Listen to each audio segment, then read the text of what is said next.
in terms of this chamber. And I think that would probably be true of every single member, certainly the senator from Kansas and certainly the senator from New York.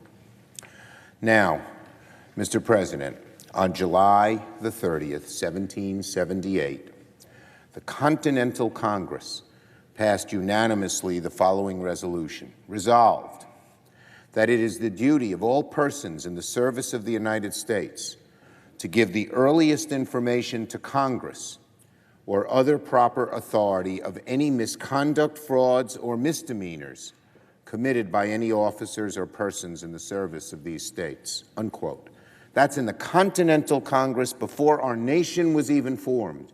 A duty of citizens to protect the American people from those in government who might conduct misconduct, fraud, or misdemeanors. From the earliest days of our republic, our government has acknowledged the vital role that whistleblowers play in ensuring good governance and rooting out corruption, malfeasance, and self-dealing. 2 nights ago, appallingly, at a political rally, President Trump and a member of this chamber, the junior senator from Kentucky, publicly and explicitly urged the press to disclose the identity of the federal whistleblower whose complaint triggered an impeachment inquiry into the House of Representatives. A few days later, the same junior senator threatened to reveal the identity of the whistleblower himself. I cannot stress enough how wrong and dangerous these efforts are. The United States is a nation of laws. Whistleblower laws have existed since the founding of our republic to protect patriotic Americans who come forward and stand up for our Constitution. We don't get to determine when these laws apply and when these don't. We don't get to decide if the law applies whether you like what the whistleblower said or whether you don't. These are laws. No person is above the law. This whistleblower, whose complaint was deemed credible and urgent by a Trump appointee, is protected by these statutes. There is no legal doubt about that. Every single member of this body, every single one, should stand up and say this is wrong, to disclose his or her identity. That is what my colleague, Senator Hirono, will ask us to do in a moment. Before she does, I want to thank my colleagues on the other side of the aisle who have spoken up in defense of whistleblower protections. Some of my Republican colleagues have spent their careers defending whistleblowers. We need them today. We need these Republican colleagues who should be here standing up for the protection of whistleblowers. The threats we have seen over the last few days are so egregious, they demand bipartisan outrage from one end of this chamber to the other, whether you're Democrat, Republican, Independent, liberal, moderate, or conservative.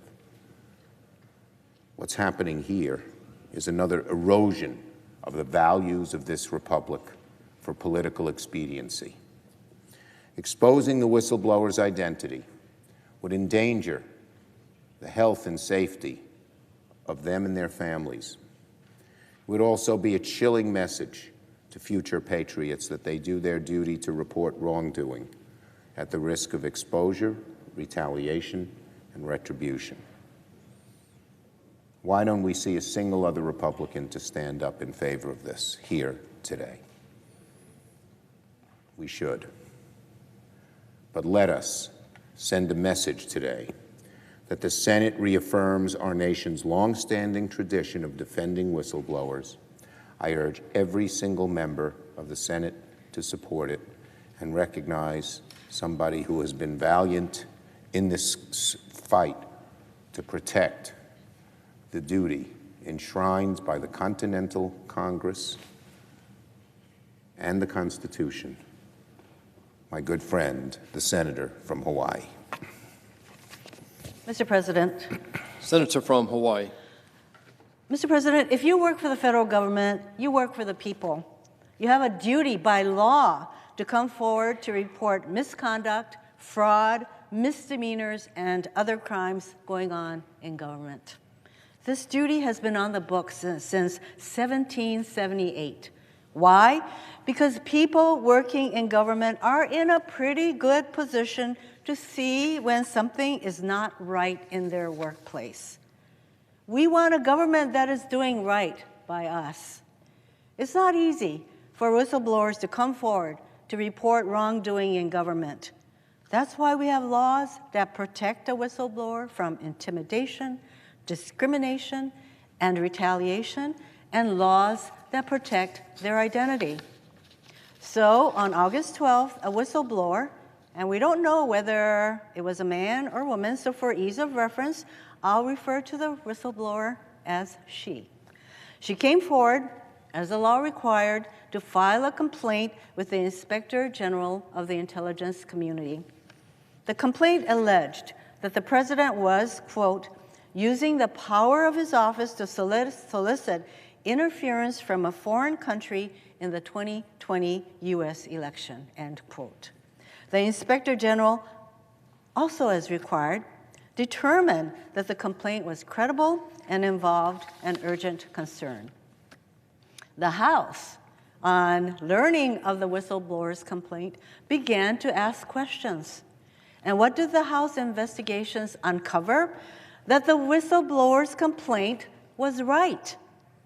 Bill Taylor, the top US diplomat in Ukraine, Tim Morrison, the top Russia and Eastern Europe expert on the National Security Council, and others have corroborated the whistleblower's complaint about the president. And just yesterday, US Ambassador to the European Union, Gordon Sondland, confirmed that security assistance for Ukraine was dependent on the Ukrainian government launching an investigation into the president's political opponents. Let's face it, what Donald Trump did was wrong. It's wrong for the President of the United States to shake down the Ukrainian president, to get dirt on his political rivals in return for almost $400 million in US military aid to help Ukraine fight Russia.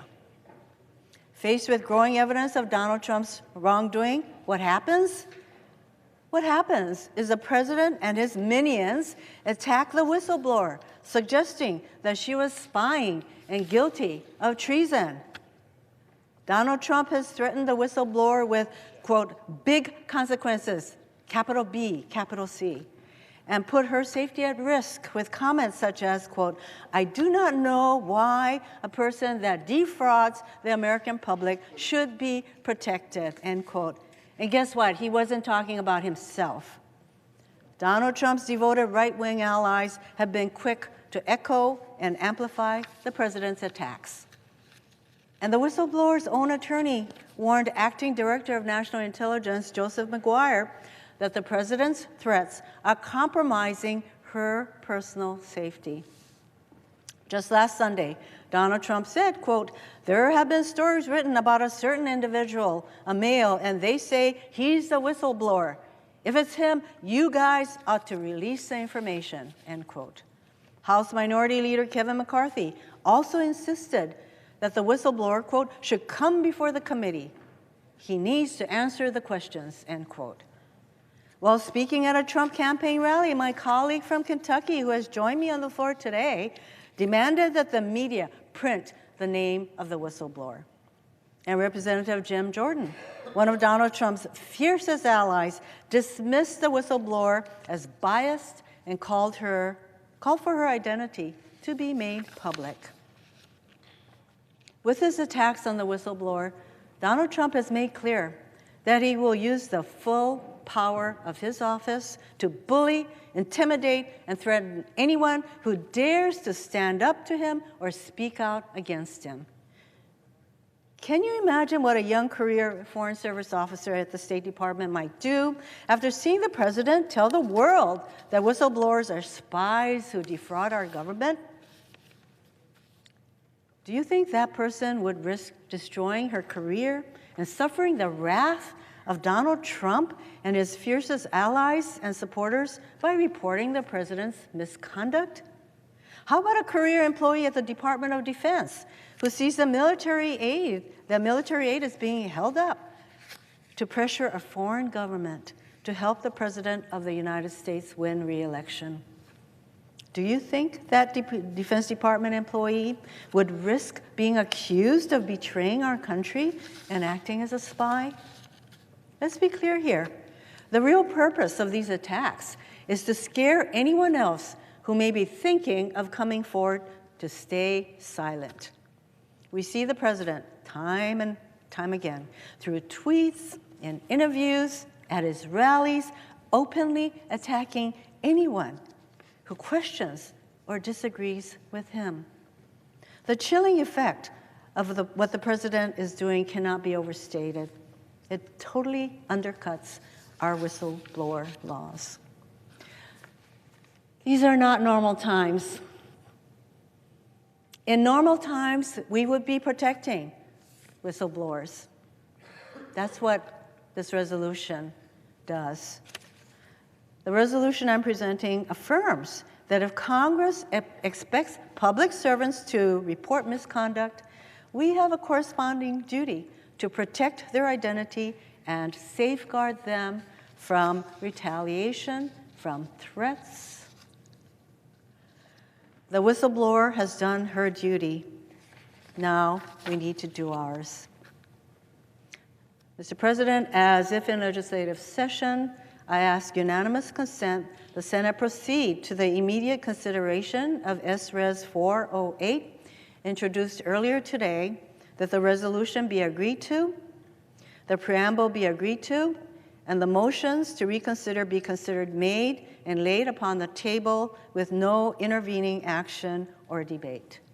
Is there objection? Mr. President, Senator from Kentucky. reserving the right to object, I support whistleblowers, and I do think that they have a role to play in keeping government accountable. They shouldn't lose their jobs or be prosecuted because of their willingness to speak. But what we have seen over the last few years is that we have a system that we should continue to refine. When Edward Snowden exposed the breadth of unconstitutional government spying, that everything you can do can be seen and stored by the government without cause, without an individualized order, in secret, in bulk, in defiance of the Fourth Amendment, not one finger was raised by those voices who are so proud now to defend whistleblowers. Not one of them stood up for Edward Snowden. Many, in fact, here in Congress condemned him. They wanted to bring him to trial. Senators talked about hanging him from the closest tree, about executing him. People called into question his motives. Hillary Clinton implied that Edward Snowden was a foreign spy. Chuck Schumer now, who has such outrage and such defense of the whistleblower statute, lifted not one finger for Edward Snowden. In fact, he called him a coward. So really, I think that the outrage we see here is selective outrage, and it is because they are intent on overturning the election of the people. They are intent on removing Trump from office no matter what, and they will use whatever means they can to do it. Interestingly, though, despite all of these people calling Edward Snowden a traitor, Congress ended up abolishing the bulk collection program that he exposed. Congress knew that they had done something illegal, that by collecting all of your metadata, all of your phone call data without the permission of a judge, that it violated the Fourth Amendment. They knew that he had probably become the greatest whistleblower of all time. And yet, where are the voices defending Edward Snowden now? Not one of these people who fake outrage over this whistleblower and President Trump and the impeachment, not one of them will stand up for Edward Snowden. They would still put him in jail for life if they could. In the end, we did end bulk collection because Edward Snowden bravely came forward and said that the government was lying to us. That James Clapper, now a big President Trump hater, came before the Senate and he lied directly to Senator Wyden when he said, "We are not collecting your data." Yet where is Edward Snowden in all this? As these great defenders of the whistleblower statute are, not a word for Edward Snowden.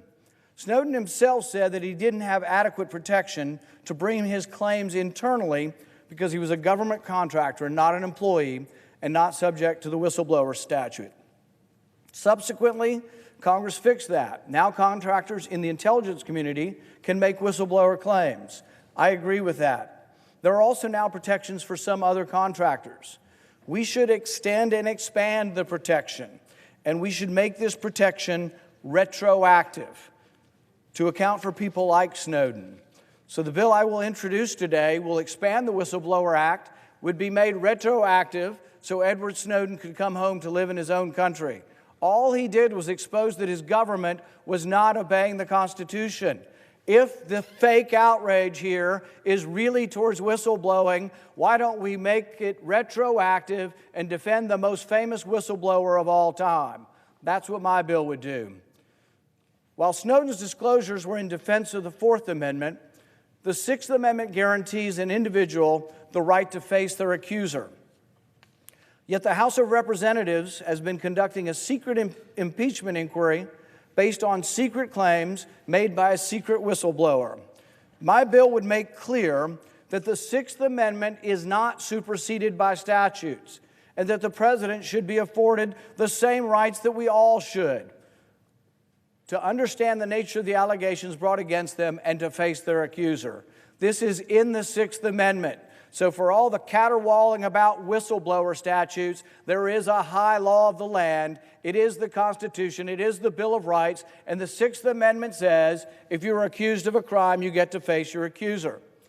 In fact, there was a resolution last week placed by 50 members of the Republican caucus that condemns the process going on in the House. It condemns it because it says specifically in the resolution signed by 50 Republicans that the president should get to face his accusers, that he should have counsel and call on witnesses, and to understand the basis of the charges against him. See, here's the thing. The whistleblowers should be called because they are making accusations against the president. That is the Sixth Amendment. We don't do away with the Sixth Amendment because we're talking about impeachment or talking about the president. But the whistleblower is also a material witness. The whistleblower is a material witness because he worked for Joe Biden. He worked for Joe Biden when Joe Biden and Hunter Biden were involved with corruption in the Ukraine. This person worked on the Ukraine desk. This person traveled to Ukraine. This person was involved with aid. So when Joe Biden says we're going to deny aid to Ukraine unless you hire a prosecutor that is looking into my son's company that is paying Hunter Biden $50,000 a month, don't you think we have the right to call these people? Don't you think Joe Biden should appear? Don't you think Hunter Biden should appear? And absolutely the whistleblower should appear because he's an accuser, but also because he's a material witness to the conflict of interest scandal that involves Hunter Biden and Joe Biden. 50 Republican senators signed on to a resolution that says the president should get to face his accusers. My bill, the Whistleblower Act of 2019, would make that clear, that the Sixth Amendment is not superseded by statutes and that the president should be afforded the right to understand the nature of the allegations brought against him and that the president should get to face his accusers. So, Mr. President, as in legislative session, I ask that the senator modify her request so that instead the Senate proceed immediately to my bill, the Whistleblower Act of 2019, bill number S2798, as introduced earlier today. I ask further that the bill be considered, read a third time, and passed, and that the motion to consider be considered made and laid upon the table. Does the senator so modify her request? Mr. President, reserving my right to object. My colleague's bill was just dropped on my lap, literally, just now. I certainly haven't had a chance to read through the bill, but I have to say that the last paragraph of his bill, which, by the way, I think it's called the Whistleblower Protection Act, not just Whistleblower Act, Whistleblower Protection Act. Anyway, the last section of his bill caught my eye, and let me read it to you. Section 5, ensuring Sixth Amendment protections. Congress reaffirms that in the case of criminal proceedings, prosecutions, and impeachments arising From the disclosures of whistleblowers, the accused has a right to confront his or her accuser in such proceedings, and that right is not superseded by the whistleblower protections. So suddenly, the Sixth Amendment right for a defendant to confront the accuser is being applied to impeachment proceedings. Never been done before. And by doing this, the good senator from Kentucky, in my view, totally undermines the whistleblower protection. And so to call his bill the Whistleblower Protection Act of 2019 is, in my view, laughable. And by the way, in this particular instance, we don't need the whistleblower's testimony. The whistleblower's complaint, the substance of her complaint, has been corroborated numerous times. So all this is to send the message out there that all you people who work for federal government, if you see some kind of wrongdoing or misdeed going on, don't come forward, because expect no protection. Expect the president to come after you. Expect the president's minions to come after you. What is the point of having a whistleblower statute, which is a duty? It imposes a duty on federal employees to come forward, and at the same time as we impose this duty, we have the good senator's resolution saying, yes, come forward, but we're going to out you, subject you to threats, intimidation, retaliation. This whistleblower's own attorney has said that her safety is in question. So using the Sixth Amendment and sort of tying it to impeachment proceedings is, I am just flabbergasted. So, Mr. Speaker, I object. Objection is heard. Mr. President. Is there objection to the original request? Mr. President, reserving the right to object. I'm disappointed that any senator would come to the floor and find the Bill of Rights laughable. The Sixth Amendment is an important part of our Constitution, and the right to face your accusers is incredibly important. It's disappointing that in these highly partisan times that an actual U.S. senator would come to the floor and say that it's laughable that we would apply the Bill of Rights to the president. I'm very disappointed it's come to this, but I hope Americans will say and try to look at this with a more fair mind and say, absolutely, the president deserves the same protections that the rest of us deserve. I object. Objection is heard. Senator from Hawaii. I think the senator from Kentucky should listen, because I certainly did not find the Sixth Amendment laughable. I found his resolution calling it the Whistleblower Protection Act, which in fact undermines whistleblower protections. I find that appalling and laughable. And with that, I once again object to his request. Objection is heard. Mr. President? Senator from Pennsylvania. Mr. President, I ask consent to speak as if in morning business. Without objection. Thank you, Mr. President. I want to first briefly recognize this afternoon the brave public servants who have testified in the House in recent weeks in defense of national security, the rule of law, and our democratic institutions. Most recently, Lieutenant Colonel Alexander Vindman. Despite Lieutenant Colonel Vindman's 2 decades of military service and a Purple Heart for his sacrifice